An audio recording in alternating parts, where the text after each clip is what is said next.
Ladies and gentlemen, boys and girls, welcome to an episode of Tag Along. I'm your host, Bilal Khan. I have here with us Hasib Noor. And today, or in this episode, are you familiar with H.A. Craig? Yeah, I just see it on tape right there. Yeah. So, for anybody who doesn't know, H.A. Craig is the screenwriter for The Message. Mm-hmm. And so one of the other things that he had on his project was the life and story of Bilal ibn Rabah, radiyallahu anhu. And so after Mustafa Akkad made The Message and it bombed at the box office, they spent $50 million and it made back like $2 million or $2.5 million, something like that. And then he made Lion in the Desert. That made a $55 million cost and made back another $2.5 million. After that, he went and made Halloween movies. Which did financially put him back on the map. And then he was working on Salahuddin, but then there was a terrorist attack, I think in Syria, where he was at in the hotel, and him and his daughter died in there. So, but outside of that, this book is actually pretty fascinating. Pretty cool though, the way he writes it. He tells it from the perspective of Bilal speaking English, and but he's telling his life story. And he goes from there. But the thing that I was wondering about, and one of the things that you mentioned before, is how the rise of Abu Bakr and Umar, one of the key moments in the seminar and the story that you're going to be presenting is the opening of Jerusalem. And how it was there that Umar ibn Khattab asked Bilal ibn Rabah to give the adhan. Right? So tell us that story. Oh man. Yes. It's the key part of this entire thing. So I'll give a summary because give an abridged version. Yeah, I can't ruin it for you guys because I really want you to experience that entire thing. It's very, very powerful. But as you all know, Bilal radiallahu anhu was someone that was with the Prophet sallallahu alaihi wasallam from the entire prophethood for the most part. Yeah. He saw the Prophet sallallahu alaihi wasallam even probably before that. And he witnessed who he was as a person. What's interesting is a lot of people say that he was Abyssinian, but he was born in Mecca. Right. But there's a longer story of what made him that. He was from Abyssinian heritage. Yes, he was kind of like our second generation immigrant people of Arab and Desi descent, where they're mostly born here. But they have a heritage. Exactly. And that's something actually interesting that you brought back, which is a key kind of theme in this entire class, is what is our heritage? What is what we connect back to? Okay. So is it identity to your ethnicity? So that's a good point that we can kind of get back to. And what is our legacy and what we should reconnect to and make us stronger with what we identify with. So, Bilal radiallahu anh was that figure that pretty much understood what Islam was at the get-go based on the true persona of the Prophet ﷺ, that he was so genuine, and that when he saw that, he recognized that, and it followed him all the way until being with the Prophet ﷺ until his passing. Okay. And I want you just take this one thing. If you were that close to somebody, it would absolutely I can imagine it would be devastating. That's what I was gonna say. And but at the same time, one thing I find interesting is the closeness to the Prophet ﷺ, but at the same time, it was Abu Bakr Siddiq who freed him. Right. So I know, and maybe this is something that I might have missed, but I would feel as though one's loyalty would be more, and I think that was the culture at the time, is that albeit somebody freed you, you would still be loyal to them. Right. So the question, it almost seemed like he didn't have the same level of loyalty to Abu Bakr Siddiq in that traditional sense. Or am I missing that? No, I mean, one thing that you did say very, very well is that loyalty that was in that time period in the world was a complete sense of loyalty where it's almost as if you owed them for everything. So it was almost, and this is called a wilaya at that time. That something existed from before Islam, and actually to a largely sense, according to Noam Chomsky, exists now. In the sense of when people kind of economically enslave countries. With ridiculous amount of loans and make them under the World Bank and discussion on politics. But the point being is that kind of global economics. Exactly. So that's what happens. And when people feel like you're owed, or you owe something to somebody. Yeah. In Islam, it was not the case. Okay. So when Bilal radiallahu anhu, obviously was devastated by the Prophet ﷺ's loss, you have to understand that one of the most beautiful things about Islam is it doesn't have rulings on your feelings. Okay. It doesn't control your emotions. Do you understand? It doesn't say how you need to feel, how you should feel. There's no fatwa on because you can't your feelings. Like, and I think this is people that you shouldn't feel that way. Exactly. Like, why not? Right. Like, this is how I feel. Why are you going to be judging me on? So how your emotional, state, etc. It's not something that Islam came to kind of like dominate, and to direct you in that, but rather to control and to give you a sense of guide you in your in the manner, in terms of how you should behave within or despite that feeling. Right. What are the actions that will come out from those emotions? Yeah. Because that's what you're responsible for. So Bilal radiallahu anhu, when the Prophet was passed away, passes away, it devastates him to the point that he cannot call the prayer anymore. Okay. And that is because he said, I can't not picture the Prophet coming out of his home when I see his blessed face, yeah. And it moves me to the point that I can't even give the adhan anymore. And he tried. Okay. When the Prophet passed away, he comes and he can't finish the adhan. It's just that spirit, like emotionally overwhelming. Okay. So what he decides is he's going to go serve the Muslims where he believes will be better for him. Okay. So he decides to leave Medina. So he resigns from being the official muaddin of Medina, and he goes where? He goes to Syria. Okay. And what's happening in Syria? In Syria is like the edges of the Muslim, I guess you could say, empire at that time. It didn't belong to the Muslims at that time. It was Byzantium. Okay. So it belonged to the Byzantium Roman Empire. Okay. So was he what? He was a trader. He did his business. He kind of lived about his life in interacting with the society. Because you don't hear much about him. Right there. After the death of the Prophet. Yeah. Until the conquest of or the opening of Jerusalem. Right. Which is like what, 8 years later? Yeah. Approximately? Almost a decade. Yeah, it was roughly about 5 years. Okay, 5 years. Yeah. Okay, so 5 years later. Yeah. So in those 5 years. Right. Like, what did he do? Yeah. Yeah, I mean, we're going to talk a little bit in detail of that. Okay. Because you're going to see the perspective of Bilal radiallahu anhu. So I'm not going to give you too much. But what he does is he engrosses himself in a society to kind of, teach people what the Prophet taught him. Okay. But in a society which was not Muslim at that time. Okay. So he lived, in this particular environment. And as he was leaving, Abu Bakr radiallahu anhu, obviously because he has such an attachment to Bilal. Okay. Right? He tells him, Bilal, please don't leave us. Mm. And Bilal radiallahu anhu says, oh, Abu Bakr, if you freed me for the sake of Allah, then let me go. But if you freed me for the sake of yourself, then I'll listen to you as a leader, as the emperor, the Muslim Khalifa, the Caliph. Success. Okay. And Abu Bakr radiallahu anhu said that you can go. And Bilal radiallahu anhu, as he's walking away, it hurts Abu Bakr radiallahu anhu because it's probably one of the final times he ever sees Bilal. Oh, okay. Right? And then we're going to segue a lot of things. I like that inquiry that he makes. It's like, if you freed me for the sake of Allah, then let me go. Right. If you freed me for the sake of yourself, then I will listen. I will obey and listen. Yeah. So it was almost like he was still. He understood that sense of loyalty. Yeah, of course. Okay. Of course. Yeah, and it had nothing to do with him freeing him as a slave. Yeah. It was because of who Abu Bakr was. Okay. Of what he meant to him as a friend. Yeah. And that is why there's a beautiful statement in Islam.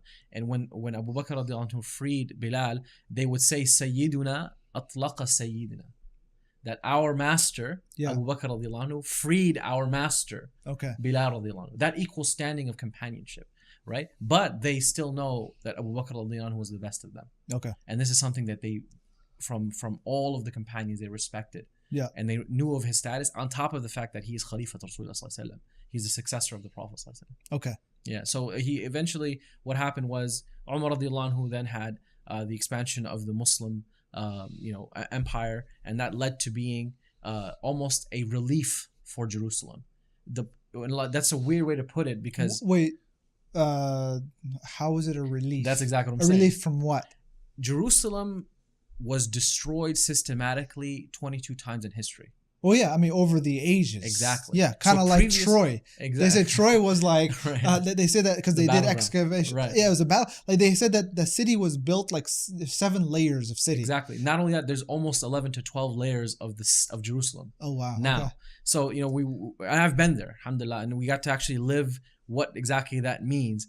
When you're there, you actually see the layers in Masjid al-Aqsa. Okay. So, for example, a lot of people in Masjid al-Aqsa think that, some people think that Masjid al-Aqsa is the Dome of the Rock, the Golden Dome. Okay. And that's not the truth. Right. And some people think it's the Grey Dome. Yeah. That's Masjid al-Aqsa. That's where Umar radiallahu anhu built. That's where the Prophet prayed. That's also not true. Right. Masjid al-Aqsa is the entire wall of the 34-acre property that's built up. Gotcha. So what you're seeing is all of it is Masjid al-Aqsa. Why? Because when the Prophet came there, it was actually, there were no buildings, structure. It was the walls of that compound. So who built the Grey Dome building? The Grey Dome building is much later during, the Umayyad. There's many. What you see now is Ottoman. Okay. But the person. So the Grey Dome building is not something that was built by Ibrahim alayhi salam or no. It has nothing to do with any of the prophets. Nothing like that. Because we know, like Ibrahim alayhi salam, from with Ismail, right? He built the Kaaba. Right. But then he also built Masjid al-Quds, right, with Ishaq. No, he did not. Okay. No, that's not something we know of. But or is that an assumption? No, I think that's the first time I'm hearing this. Really? Yeah. Okay. Because I was mentioned at least from what I've heard, and maybe it's incorrect passing to me, where he did one with Ismail and then with Ishaq. He so the question is there anything significant he did with Ishaq? As far as I know, of course. But as far as building a structure, not that I'm aware of. Okay. And maybe this is a good point. Maybe was Ishaq instructed to make the pilgrimage to Mecca? Yes. All the prophets were. All the prophets were. In fact, the Prophet ﷺ would, as on his way to his farewell pilgrimage, he would stop by a valley named the Valley of Tuwa, and he would say, as if I can see Musa doing talbiyah. And then another place, as if I can see Jesus when he comes, this is where he will pass. Okay. So the Prophet ﷺ said this is, the pilgrimage is something all prophets did.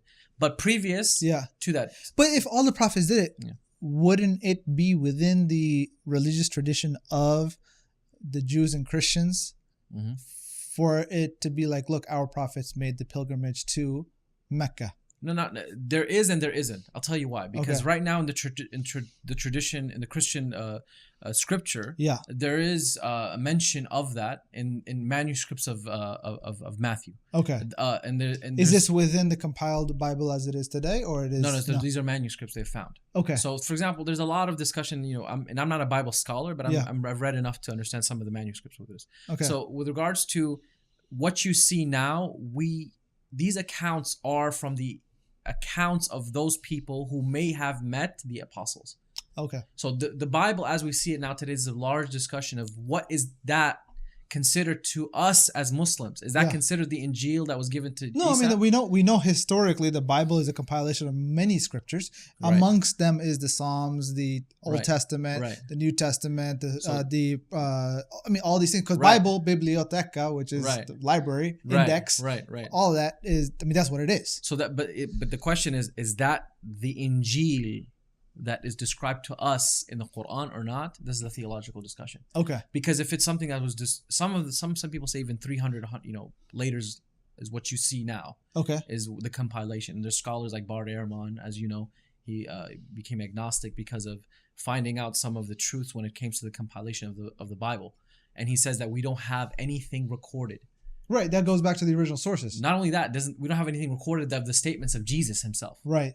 And he said the earliest that we have is 65 years after the passing of Jesus. The point I'm making in all of this mention is that was Mecca described? There are hints in manuscripts. But not even Mecca, but like the idea of making a pilgrimage to the house that Abraham built. Right. This is the interesting thing, because we believe as well that Jerusalem, and we call it Bayt al-Maqdis, al-Quds. Yeah. So I'm going to from now on refer to it as Quds. Okay. All right. Which means the sacred city, the sacred lands. we believed it was an area of pilgrimage that all prophets went through as well. And this is one of the most powerful things of understanding why it's so historically significant in Islam, that it is one of the 3 holiest mosques, that you are actually encouraged highly to take a religious, spiritual journey to. And this is something we mention, but we don't realize how significant it is, that it's a very strong recommendation. And you won't understand how powerful that is until you actually go there. And may Allah make it easy for everybody. And I know those people, some people just can't go there because they're Palestinian or whatever. But if you have the opportunity, I really encourage for you to take that trip and be able to see just how powerful it is as a spiritually cleansing experience, to be in this holy land. Now, how would you describe it I don't want to say comparison or even in relation to, but it's like arriving at Mecca and Medina, right? Like you arrive in Medina and it's just like you have this sense of peace. Definitely the peace, but it's like, this is what I've been hearing about all my life. Right. Yeah, I'm finally here. Right. Same thing when you come to Mecca, you have this sense of I am walking in the footsteps of even older. Right. If Medina is like the new place, then you go someplace older, like Ibrahim was there. Yeah, right. So Hajar, the Sa'i and all that. And then even recognizing the elements of the Sirah. Right. So then, but when you go to Jerusalem, what is that sense, that vibe, that feeling? There's actually a statement by Sheikh Sha'arawi who said that Medina is Jamal, it's beauty. And you feel that and you recognize that. Like you said, I've always heard about this. I actually feel it now, the peace, the tranquility, the beauty of it. And he said Mecca Jalal, like grandeur, magnificence, power. Yes. You feel how small you are compared to the Kaaba. You actually feel that, wow, there is something bigger in the universe. Yeah. Like if any moment in your life you realize that, is when you're standing in front of the Kaaba. Yeah. And that magnetic pull because everybody in the whole world is praying in that direction. Exactly. And and the Kaaba has a pull to it. Yeah. Like spiritual. It's like the center of the galaxy. Right. Okay. So the one thing that I added to that is this great scholar's statement. He says, Medina Jamal, Mecca Jalal. And when I actually saw Aqsa, I realized something very powerful. Al-Aqsa, Izzah, honor. You see the honor, you see the legacy, you see the tradition, the heritage. It's in front of you. You're looking at a wall the Prophet ﷺ himself saw that was built over now 1,900 years ago, right? Plus, like you're looking at a wall that's that old. You're looking at the church that Umar ibn Khattab entered. You're looking at the place where Bilal radiallahu anhu eventually came back to. What was it? The statement of Umar ibn Khattab when one of the companions said, "Hey, maybe you should dress a little bit better." Right. We're going to talk about that in very good detail. Basically, when he entered Jerusalem, he saw the companions dressed in the finest of clothes. Yeah. Khalid ibn Walid and Yazid ibn Abi Sufyan. Even Khalid bin Walid. Yeah. Okay. So this is surprising. Abu Ubaidah ibn Amr ibn Jarrah. So they're dressed in fine clothes. Yeah. Why? Because they wanted to dress in the same level as the people. Yeah. One in Rome. One in Jerusalem. Well, it was Rome. Rome shouldn't always be the example. It was Roman. It was Roman. Yeah, I agree. So it was when in Rome, do as the Romans do. But in that case, they wore some of the nicest clothes. Okay. And they had the finest Turkish horses. Okay. So when Umar ibn Khattab came and they said, you should really, dress for the occasion. Yeah. I'll discuss the deepest conversation in the class, but Abu Ubaidah Amr ibn Jarrah was the general of the generals. Okay.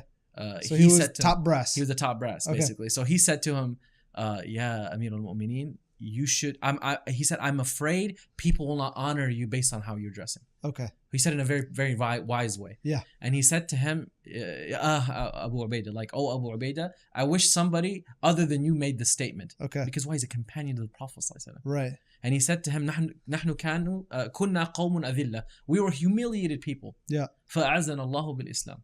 Allah honored us with Islam. Isn't this along the same lines that Jafar ibn Abi Talib said in front of An-Najashi? Right. Like we were humiliated people. Yeah. So he said, we were humiliated people. Allah honored us with Islam. Okay. And if we choose to seek honor now with anything other than it, Allah will return us to being humiliated. So I'm just side thought, right? And maybe you mentioned, maybe you don't, but the issue of alliances. Right. Right.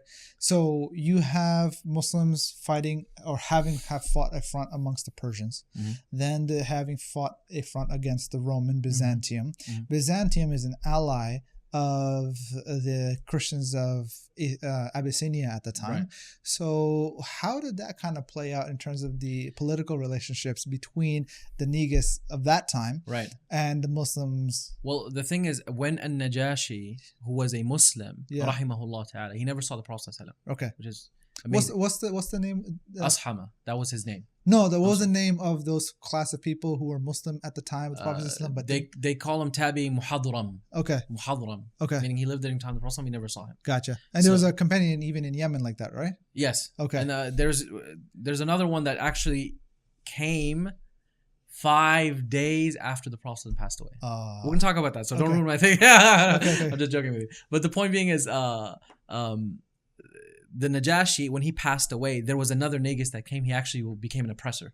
Oh. So it ended the rule of nice Abyssinia. Okay. So he actually became an oppressor, and that kind of cut off ties with the Muslim empire. Interesting. Because he but actually, the Muslims never went and conquered them. No, of course not. They just kind of like. Is it like an unspoken treaty? Or they just never posed a threat? I don't have enough knowledge to say that it was or it wasn't. Okay. But I know that they didn't. Or they had good trade relations, maybe. They did, but remember, Amr ibn al-As during the reign of Umar ibn al-Khattab also went into Africa. So they took over Egypt, and then they kind of like molded there because they didn't want to spread themselves thin. Okay. So they're already like three directions have already been taken. Right. The north, east and west. East and west. Yeah. And I think at that point in time, that's when Umar radiallahu anhu passes away. Okay. So then you have Uthman's reign, which then went deeper. Yeah. So they did eventually get there, but it's just about when and not spreading yourself too thin. So I don't want to make overreaching statements that it was an alliance necessarily or not. Okay. But remember that the time which the companions had this kind of reign and spread of peace. Yeah. Going back to what I meant by it was a relief for Jerusalem, because that was the original question. Yeah. It was because Jerusalem kind of symbolized what the rest of the conquests by other nations. So historically, whenever Jerusalem has traded hands, that trading of hands was through destruction. It was absolute destruction. What empires would come, for example, right before this, as you know, because it was the front line. It was the front line, and Alexander the Great even used Jerusalem as his hub. Okay. So he put all of his soldiers there, and then they would go to wherever he wants them to go. Gotcha. So it was kind of the reconnaissance, the reinforcement area. So like what you said, they came and destroyed everything. In fact, as you know, there's an entire chapter of the Quran that was revealed about the destruction of this place. Okay. Surah Al-Rum, the chapter of the Romans. Okay. Ghulibat Rum, the Romans. And that's when the Persians and the Romans exactly. They traded hands 3 times? At least, yes. Okay. Yes. So when you have the I wonder if there's a historical account of that. Yes, there is, and that's what we're going to discuss in the class. I'm jumping the gun. Okay. No, but inshallah, that's why I think it's so powerful that when you look at not only history and when that happened, history, right? when that trading of hands happened between the Romans and Persians, right.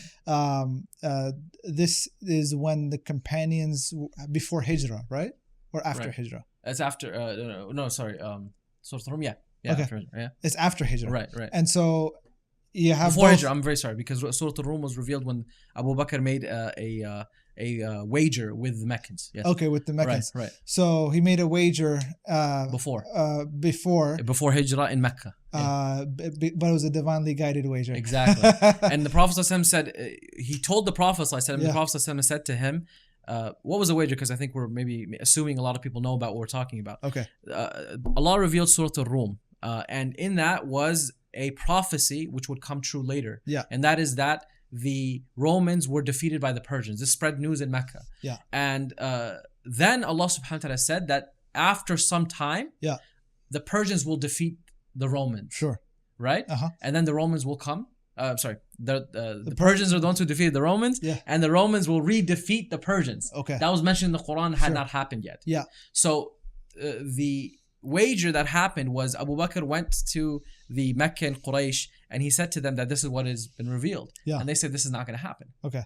And you guys, basically, it's all a lie. Mm-hmm. So he said, would you like to do a wager? Sure. And he put up a sum of money and an amount of time. He went to the Prophet ﷺ and said, this is what we kind of wager. And the Prophet ﷺ told him, increase the amount and increase the time because it's not going to happen by the time you said it. Okay. So when that wager was taken, the Prophet ﷺ is the one who set the limit, the time that the Romans would redefeat the Persians. Okay. And we're going to talk about that in detail because it has to do when it was in the reign of Umar ibn Khattab radiallahu anhu and Abu Bakr as-Siddiq. So is it possible that when the Romans took back Jerusalem, right, at this point, that taking back probably also weakened the Persians some more, yes, which enabled the Muslims to finish them off? Because the Persians really are fighting two fronts now. Right, they were, but the reality was it wasn't a sense of weakness as much as they basically took them out of that part. The Romans did not go into Persia, but they were also understood. They drew the line in the sand essentially, right. And they said we're not going to go past this. Right. And when the Persian Empire fell, right, the Muslims came and they fought in the battles of Al-Yamama and so on. Right. And then when they opened up Jerusalem, right, and the reason I think they wanted to, I'm assuming, right, the Heracles, was it Heracles? Heracles, yeah. He agreed to the terms of surrender, right, because he's like, oh wait, you're gonna not pillage and destroy, and we just got this place back, but I'm assuming that they wanted to avoid. That's a little bit more nuanced. The reason why is because the Byzantium Empire was going through a lot of crisis. Okay. And one of the crises is that Heraclius was causing this kind of unstable rule. Okay. So what happened is Bayt al-Maqdis or Jerusalem kind of independently made that decision because it was lost.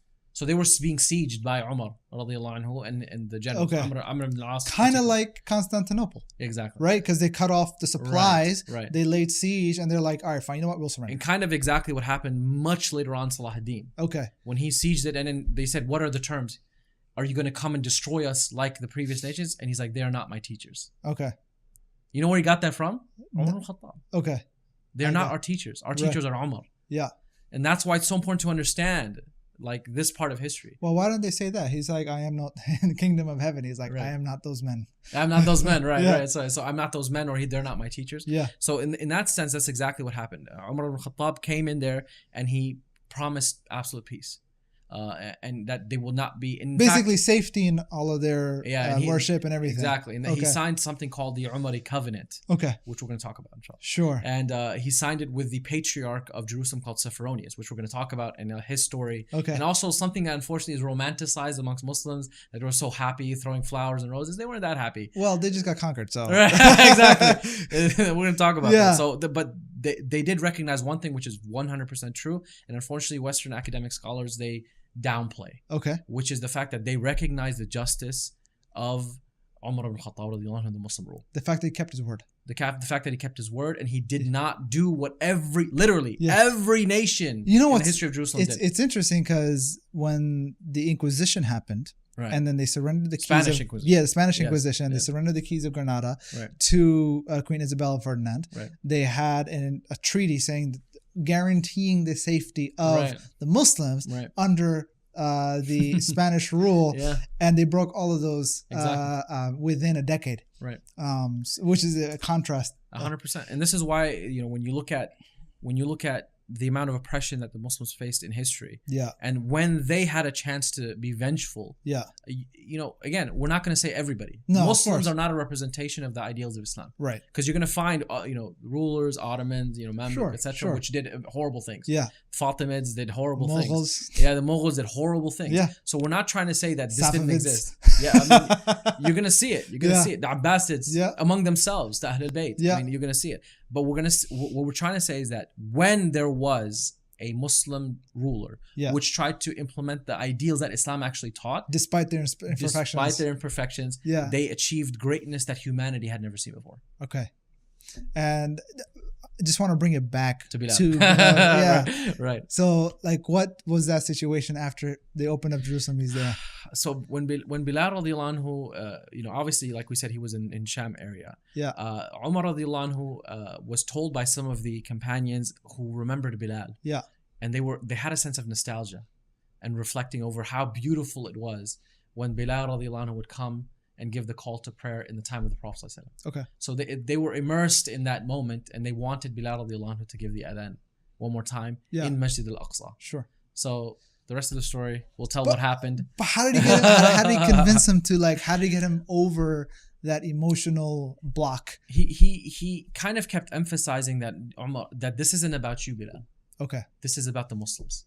That don't take it as you like don't almost it's and that's not what he said. Yeah. But don't treat it as a selfish thing. Okay. Like let it overcome your emotions, and also it's a like moment suppress the devastating feelings that you have for having lost a companion, a friend, a prophet, and all of that, and look at where you're at now. Exactly. And what good would come about as a result of you doing this, and what it would do because it's very symbolic. It's probably one of the most symbolic things in human history. Okay. Why? Because this is the same man that only was the muadhin of the Prophet ﷺ. He did the one thing which basically was the end of the suppression and the oppression of the Meccans, and it was the one act that symbolized a slave that rises to give adhan in Jerusalem. No, before that, slave that rises and gave adhan at in Mecca. In the Kaaba. Yeah, at the Kaaba. That ended the Meccan systematic, racism and oppression and everything that they had. At least overtly. Yes. And then, you mentioned. And the fact that now he's coming to Jerusalem and doing that again as the place and station of honor. Exactly. Okay. Izzah. Honor. Nice. Mecca is grandeur. Grandeur Medina, and power. Power. Yeah. And Medina is beauty. Beauty and peace. And peace. And Aqsa is honor. Yeah. Honor and legacy. Honor and legacy. All right, guys. That was a lot in this one episode. Hope you guys enjoyed. Hope you learned a little bit. Again, I'll see you guys soon in another episode. You can either roll back or roll forward. I'll see you around, inshallah. Assalamu alaikum. Alayhi salam.